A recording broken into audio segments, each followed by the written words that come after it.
How can we partner with Israel? There are several ways. I'll tell you what I do. I guess out of experience, that's the best you can do. You can hear all kinds of stuff, but until you actually try it and do it, it's not really in your heart. And I became a friend of Israel probably in 1973. I was in my last year of high school, and someone gave me a little pamphlet by David Wilkerson. God bless him, he's home now. And it spoke about Israel, his love for Israel. I never knew the impact that he had for the land until I read some of the items written about him. But anyway, that was the first time. Another big moment that came in my life was this little book, Our Debt to Israel, that Derek Prince wrote. Every opportunity I get, I always hold it up and say, if you have 10 minutes, read it. Derek wrote this in the mid-70s. It's over on our table there. When I read it, I go, yeah, that makes sense. We have a debt to Israel. The Jewish people gave us the Bible. The Jewish people gave us the apostles. The Jewish people gave us the Messiah, Yeshua. Everything that we have, the olive tree, the root, is the Jewish people. And by God's promise, he brought them back to the land, and that's why we have a heart for Israel.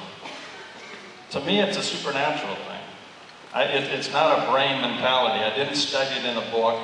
Certainly my high school teachers didn't teach me in the Catholic school I went to. My 1 year of college, the professors, they didn't teach me about it. They tried to deny the faith. It's a heart thing that the Lord puts in your heart. And the fact that you're here, among 2 million people, probably within an hour of this place, are out there doing something, the fact that you're here already shows that God put that supernatural thing in your heart for the love of Israel and his people. So how do you go from beyond here? You attend these events, you march in the March of Remembrance. That'll become an annual event with Yossi and Bet Shofrot. I love how that Yeshua has done these feasts every year. That's how I got to know Curtis and Douglas. And then when I put them on YouTube, the whole world gets to see them. And on the Facebook pages, the whole world gets to see them. And so it just connects them. One thing I'll mention, last week I took a few videos during our March of Remembrance up in Concord, or China Grove. And Kathy got to speak at one of the closing moments. And so I videotaped that, along with Yossi's message before and a couple others. And I was checking today on my blog, Love First People. And the video of Kathy was near the top. I go, man, how'd that happen? Here I was down in 4 or 5 and she's on top. And I know what it is. It's the lipstick. Next time I'm going to wear lipstick. So anyway, all in jest, there's another article on that, Love for His People blog, written by Dr. Bill Durfeld, who spends 3 months with his wife, Cindy, serving in the land, volunteers, January through March. They've done that the last 5 years. They live in Nashville. He's on our board. He wrote this article, which will come in the next Ahava love letter, called, Is Allah the God of the Bible? Well, we know he's not. I got 38 people from Saudi Arabia looking at that. Isn't that exciting? Yeah. You can do that too. I live in Pineville. Where's Pineville? Well, that's a little hick town south of Charlotte. And yet people, when you go on Facebook, when you put stuff on YouTube, when you Twitter, all of this social media stuff, people are looking at it. 3-4 minutes of video, they're looking at it. And we are in an era where social media is going to be the way of the future, if not already. We are putting our stuff out there. The other side is. So be part of that. Don't shy away from it. Put your pictures of these events on there and be bold about it. I love Israel. Tell the world, I love Israel. Don't be Amen. afraid. They need friends. And we need to be their friends. I subscribe to this magazine, Israel Today. It's written by a Messianic Jew. I met him in Jerusalem last October. His name is Aviel Schneider. He does this as a business. And every time I get his email, so at every opportunity I have, I'll Facebook one of his articles, stick it on my page. People read that.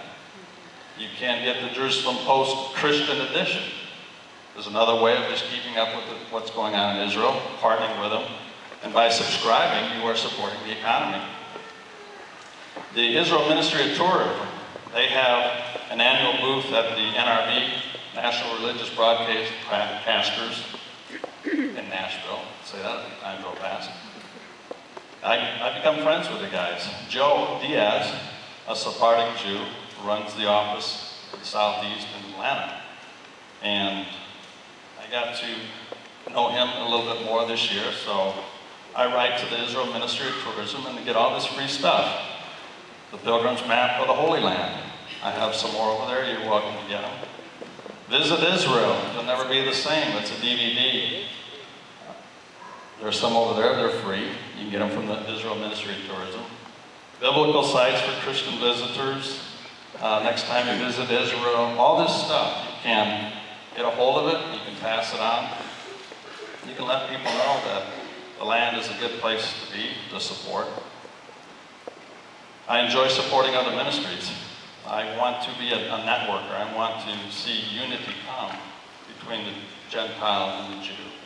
That's my heart. I think that's the Lord's heart. Of all the prayers that Jesus prayed, John 17, that they may be one. Jonathan Burness, I watch him on TV. He's coming to south of Charlotte here, June 18th, with a gentleman by the name of Walid Shabat, who was a former terrorist born in Bethlehem. Did everything he could to destroy Israel and the Jewish people. He's going to be one of the speakers. I need 8 volunteers to help me usher. So, come and support the land of Israel. Derek Prince, again, I worked with them for 8 years, and so I consider him the best Bible teacher that ever lived. He's with the Lord now. He had this proclamations on behalf of Israel that Derek and Ruth spoke, prayed on many times. Since I've known about it for probably 10 years now, I make it a habit in my Monday through Friday prayer time to read them out loud, to declare them, to tell the spiritual atmosphere above my house, above the world, that I'm proclaiming, I'm partnering with Israel. So there's a number of things that you can do that doesn't cost you money. It's available, and so I would encourage you to do it.